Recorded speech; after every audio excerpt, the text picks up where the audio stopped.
चष्मा लावतील करता का तुम्ही केलं की लहानपणी असं नक्की केलं कोणी कोणी केलं बरं हात केला व्हेरी गुड मग त्यावेळेस तुमची पप्पा तुम्हाला नाटक असते मी लावले तुम्हाला नुसतं खराब करतो आता बघा ही शिष्यवृत्ती कोणत्या कोणत्या असतात मी तुम्हाला सांगतो चित्रकला नृत्यकला नाट्यकला संगीतकला कठपुतली कला dance drama drawing painting music sculpture या कला ज्या ज्या मुलांच्या अंगी थोडी जरी असते तिला आम्ही डेव्हलप करतो आम्ही शिकवतो आता मी कठपुतली शिकवतो ड्रामा शिकवतो डान्स नाही मला शिकवते डान्स जर तुमच्याकडे 25-30 मुलं आले ना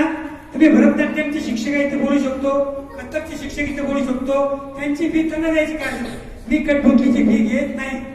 मग जर तुमचा आम्ही काय करतो कठपुतली शिकवतो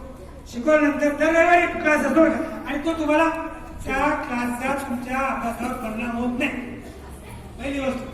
अभ्यासावर कुठलाही परिणाम होत नाही परंतु तुम्ही ज्यावेळेस शिकता मग आम्ही काय करतो तुमचा अर्ज पाठवून देतो दिल्लीला तो पण फुकट पाठवतो ऑनलाईन फॉर्म मिळतो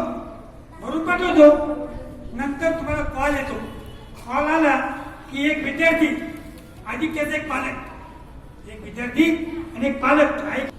शासकीय वाल्याने तुम्हाला जाता येतं ते आता गंमत झाली पैसे आता देत नाही ते तुमची बँकेत जमा करतात